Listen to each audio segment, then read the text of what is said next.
Good morning my students, welcome to my class. हम पिछले class में जो हम चैप्टर पढ़ रहे थे ऑर्गेनिक सिंथेसिस वाया इनोलेट्स, तो वहाँ पर हमने बात की थी कि रिएक्टिव मेथिलीन कंपाउंड क्या होते हैं और रिएक्टिव मेथिलीन ग्रुप क्या होते हैं, क्या उनकी प्रॉपर्टी क्या शो करते हैं। तो उनमें हमें जो इस चैप्टर में जो पढ़ना है वो हमें दो कंपाउंड पढ़ने हैं, जो एग्जाम्पल हमने दिखाए थे, डाइथिल मैलोनेट और एस्टोएस्टिक ईस्टर। दो चैप्टर जो दो हमारे टॉपिक हैं जो रिएक्टिव मेथिलीन कंपाउंड हैं, उनके बारे में हमें पढ़ना है। तो हम पहली बात करते हैं। पहला हमारा जो कंपाउंड है डाइएथिल मैलोनेट अथवा मैलोनिक ईस्टर के साथ। तो डाइएथिल मैलोनेट हमें पढ़ना है। फार्मूला इसका क्या है? CH2 COOC2H5 COOC2H5। हमें बात करनी, सबसे पहले बात करनी, कोई भी कंपाउंड हम पढ़ते हैं तो क्या पढ़ना होता है? पहले प्रिपरेशन की बात करते हैं। तो मेथड्स ऑफ प्रिपरेशन की बात करें तो कहते इसको कैसे प्रिपेयर करते हैं। तो कहते इसका जो प्रिपरेशन होता है वो हमारा क्लोरोएस्टिक एसिड से किया जाता है। जो क्लोरोएस्टिक एसिड की हम रिएक्शन हम कराएंगे KCl के साथ, तो हमें क्या बनेगा? Cl के स्थान पर हमें Cn आ जाएगा। और जब Cn के हम हाइड्रोलाइसिस करते हैं तो ये हम पहले क्लासेस में, पुराने क्लासेस में पढ़ते आए हैं कि जब Cn ग्रुप को कार्बोक्सिलिक ग्रुप में चेंज करना होता है तो हमें हाइड्रोलाइसिस करनी होती है। जो हाइड्रोलाइसिस किया जाता है तो हमारा Cn group change into COOH carboxylic group में परिवर्तित हो जाता है। और इस प्रकार से जब हम उसका फिर एस्टरीफिकेशन कराएंगे, दैट मीन्स क्या है कि अल्कोहल के साथ रिएक्शन कराएंगे तो हमें ईस्टर का निर्माण हो जाएगा। तो हम बात करते हैं कैसे बनाएंगे। तो कहा गया कि जो डाइएथिल मैलोनेट है इसको कैसे बनाएंगे? It is prepared by the, इसके द्वारा क्लोरोएस्टिक एसिड। क्लोरोएस्टिक एसिड से हम बनाते हैं। तो बात करना है कि क्लोरोएस्टिक एसिड का फार्मूला क्या होता है। सबसे पहले में क्या है? एस्टिक एसिड का फार्मूला बताऊं। एस्टिक एसिड क्या होता है? CH3COOH। तो जब हमें क्लोरोएस्टिक एसिड बनाना है तो एक H के स्थान पर हम क्या ले आएंगे? Cl ले आएंगे। तो बात करते हैं कैसे बनाना है। तो बताते हैं कैसे बनता है कि क्लोरोएस्टिक एसिड से।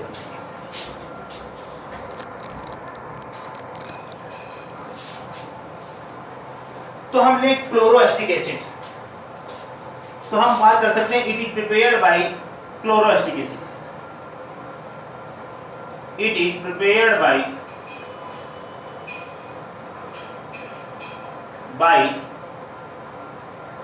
क्लोरोएस्टिक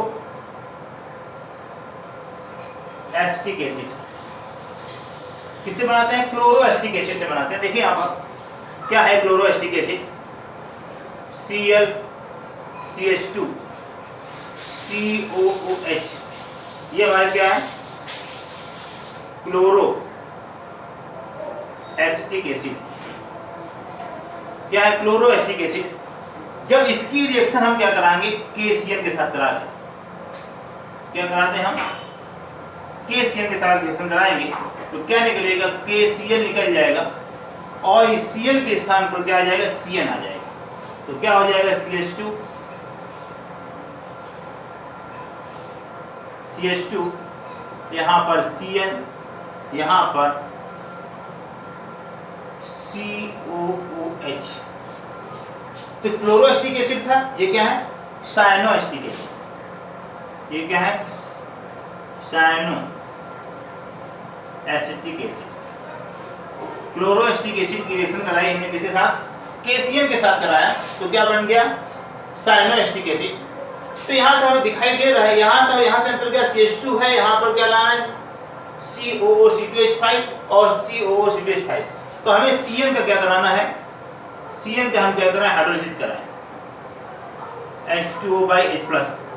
जब हाइड्रोलाइसिस कराते हैं 2 मॉलिक्यूल ऑफ वाटर के साथ, जब 2 मॉलिक्यूल ऑफ वाटर के साथ हम हाइड्रोलाइसिस कराएंगे तो क्या बन जाता है? ये Cl ग्रुप होता है, वो जो है ये हमारा कार्बोक्सिलिक ग्रुप में परिवर्तित हो जाता है।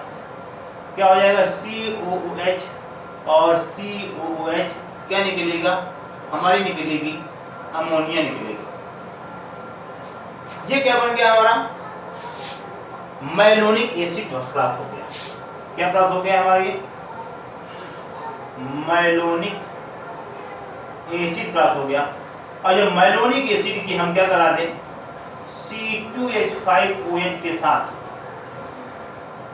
HCl की उपस्थिति में, एसिड की उपस्थिति में हम स्टेरिफिकेशन करा दें तो क्या होगा हमारा, जब स्टेरिफिकेशन करा देंगे हम यहाँ पे ले लें बाई HCl ले लें तो क्या होगा, 2 molecule of ethyl alcohol use होगा और यहाँ से क्या निकलेगा, निकलने वाला क्या है H2, क्या निकलेगा 2 मॉलिक्यूल H2 निकलेगा और वहाँ पर कार्बोक्सिलिक ग्रुप के स्थान पर क्या हो जाएगा, जो H है वहाँ पर क्या हो जाएगा, देखो यहाँ पर ईस्टर तुम्हें पता है, स्टेरिफिकेशन तुम्हें पहले से पता है कि क्या होता है।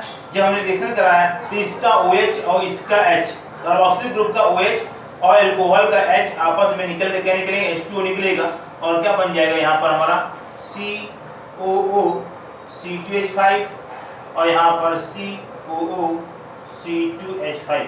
यहाँ पर क्या नाम हो गया इसका, डाईएथिल मैलोनेट या मैलोनिक ईस्टर कह सकते हैं, मैलोनिक ईस्टर का निर्माण हो गया।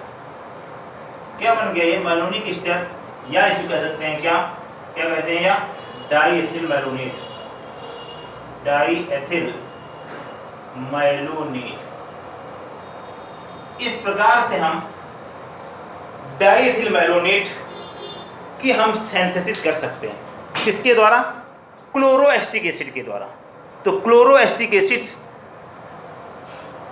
के द्वारा हम इस प्रकार से मैलोनिक ईस्टर या डाईएथिल मैलोनेट का प्रिपरेशन कर सकते हैं। अब बात करते हैं कि ये तो हमारी बात थी प्रिपरेशन की, तो हमें याद रखना है किससे बनाना है, क्लोरोएस्टिक एसिड से बनाना है। अब बात करें हम इसकी प्रॉपर्टीज की बात करें, फिजिकल प्रॉपर्टी की बात करेंगे। बात करते हैं फिजिकल प्रॉपर्टी की बात, फिजिकल प्रॉपर्टीज।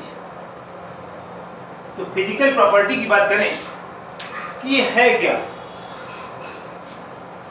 तो कहते हैं क्या, जो हमारा ये है डाईएथिल मैलोनेट, तो कहते हैं इट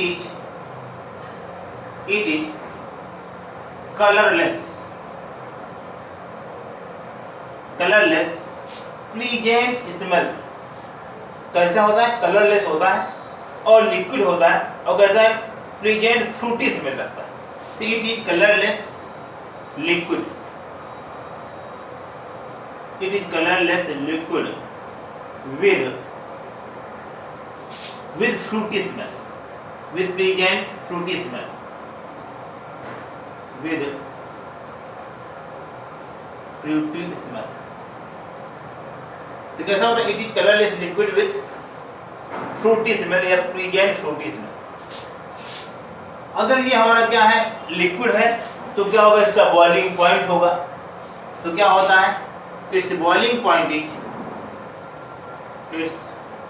199 डिग्री सेल्सियस। इसका जो बॉइलिंग पॉइंट होता है वो कितना होता है, 199 डिग्री सेल्सियस होता है। और कहते हैं वाटर में क्या होता है, आसानी से सॉल्युबल नहीं होता है। क्या होता है, ये आसानी से सॉल्युबल नहीं है। कहते हैं क्या, it is sparingly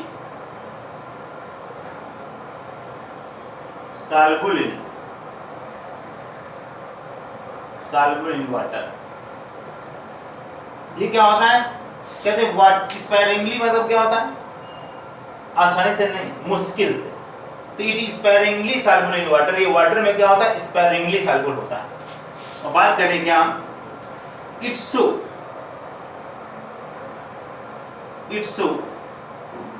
टार्टोमेरिन।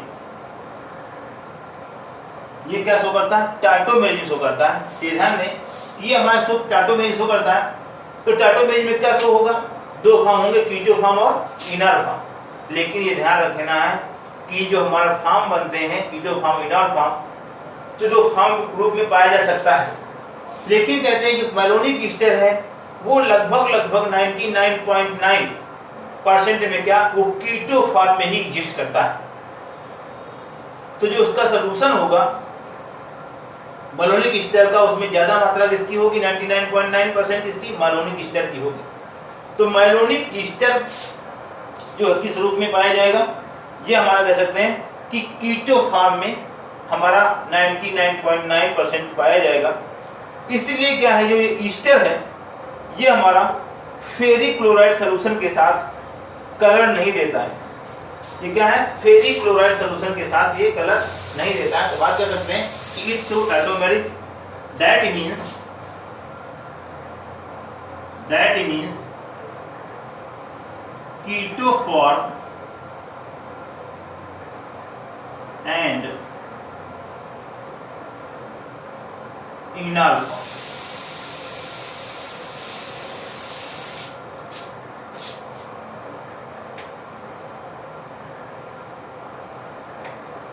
Malonic Easter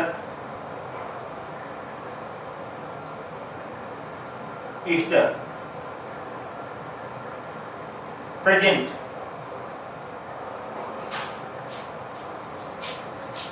in solution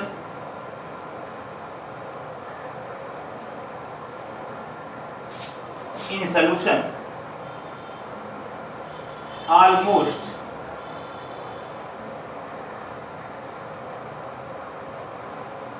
in keto form. जो क्या है, जो सॉल्यूशन है उसमें वो कीटो फॉर्म में क्या होगा, प्रेजेंट होगा। तो बात कर सकते हैं कि वो जो हमारा इक्विलिब्रियम है वो हमारा क्या कीटो फॉर्म की तरफ ज्यादा होगा। तो कहा गया it's so tautomeric, that means keto and enol form. Malonic ester present almost कह सकते हैं, almost in keto form. So it does not give color with ferric chloride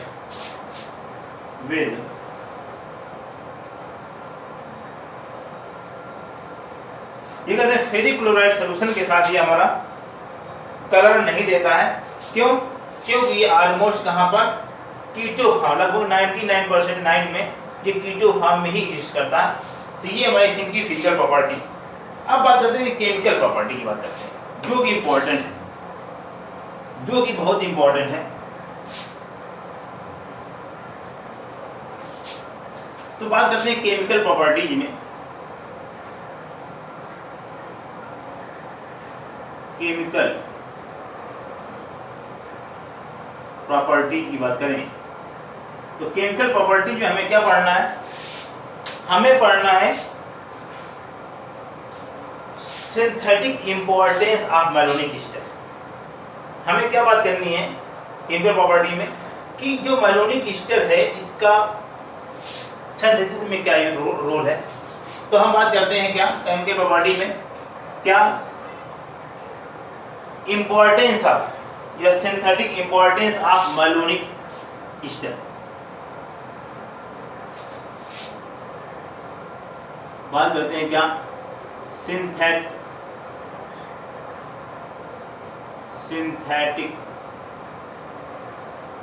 synthetic importance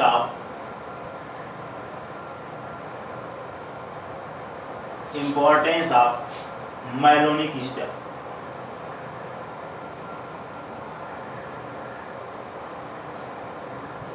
तो हम क्या बात करेंगे, केमिकल प्रॉपर्टी हमें क्या पढ़ना है, synthetic importance of malonic Easter. Malonic Easter का क्या इंपॉर्टेंस है, हमें इसकी बात करनी है। तो कहते हैं जो मैलोनिक ईस्टर से हम वैरायटी ऑफ प्रोडक्ट बना सकते हैं। वैरायटी ऑफ प्रोडक्ट हम मैलोनिक ईस्टर से सिंथेसाइज कर सकते हैं। जैसे देखें, हम पहली बात करते हैं सिंथेसिस ऑफ मोनोसब्स्टिट्यूटेड मैलोनिक एसिड। बात करते हैं क्या synthesis of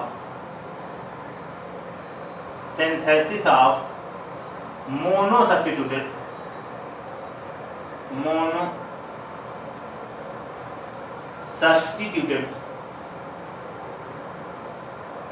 malonic एसिड, इसकी बात करनी है। क्या? सिंथेसिस ऑफ मोनोसब्स्टिट्यूटेड मैलोनिक एसिड की बात करनी है। तो हम बात करें, अगर हम इसमें कहें, क्या बात करें, हम बात करें सिंथेसिस ऑफ मोनोमेथिल मैलोनिक एसिड की बात करें। क्या बात करें हम? सिंथेसिस ऑफ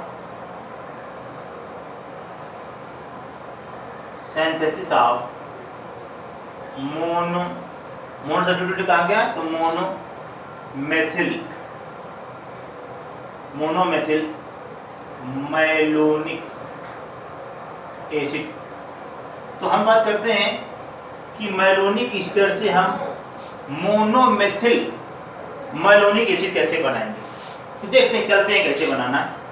हम बात करते हैं मैलोनिक ईस्टर ले लेते हैं। मैलोनिक ईस्टर हमने लिया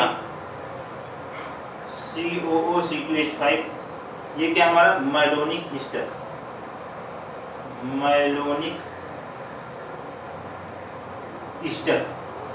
जब हमने इसकी रिएक्शन कराई किसके साथ? C2H5ONA के साथ। जो पीछे हम क्लास में बता गए हैं कि C2H5ONA के साथ रिएक्शन कराएं या सोडियम के साथ, मेटल के साथ रिएक्शन कराएं, तो यहाँ पे जो H हाइड्रोजन है यहाँ से हटेंगे, तो क्या हो जाएगा? ये CHNA COO C2H5 COO C2H5, तो क्या बन गया हमारा?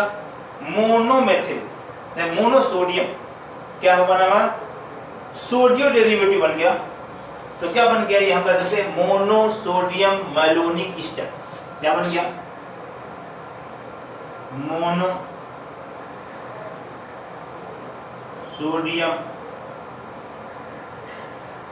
मैलोनिक ईस्टर बन गया। अब जब हम अभी कहा गया था, हमने पीछे क्लास में बताया था कि जब हमारा इसमें Na आ जाता है, तो ये जो हमारा मोनोसोडियम डेरिवेटिव है वो हमारा ऐसे कंपाउंड जिनमें हमारा क्या हाइड्रोजन प्रेजेंट होता है, उनके साथ आसानी से रिएक्शन कर जाता है। तो हमारा क्या होता है, हम अगर यहाँ डाल दें CH3I, तो जब CH3I डाल देंगे तो क्या निकलेगा? यहाँ पे देखें क्या निकलेगा? -C2H5OH निकलेगा। यहाँ पर क्या निकलेगा? यहाँ पर निकलेगा NaI। तो क्या बन जाएगा? यहाँ पर बन गया CH3, यहाँ पर CH, उसी तरह से लगा दें CH, यहाँ पर COO C2H5 COO C2H5। तो मोनोसोडियम मैलोनिक ईस्टर बना था, ये क्या हो गया? मोनोमेथिल मैलोनिक ईस्टर। ये क्या हो गया? मोनोमेथिल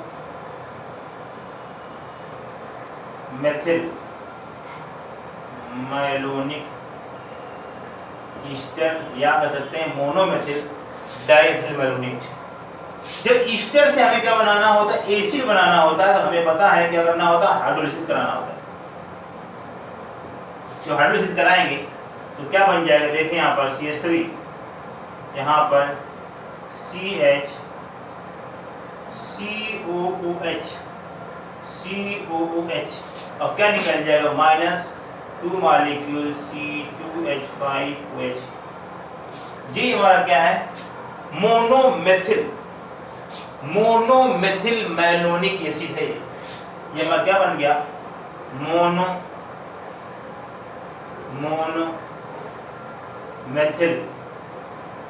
मैलोनिक एसिड। क्या बन गया हमारा?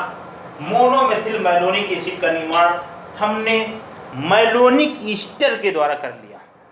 बड़ी आसानी से हमने क्या बना लिया? मोनोमेथिल मैलोनिक एसिड का निर्माण हमने कर लिया। इस प्रकार से हम इसका प्रिपरेशन कर सकते हैं।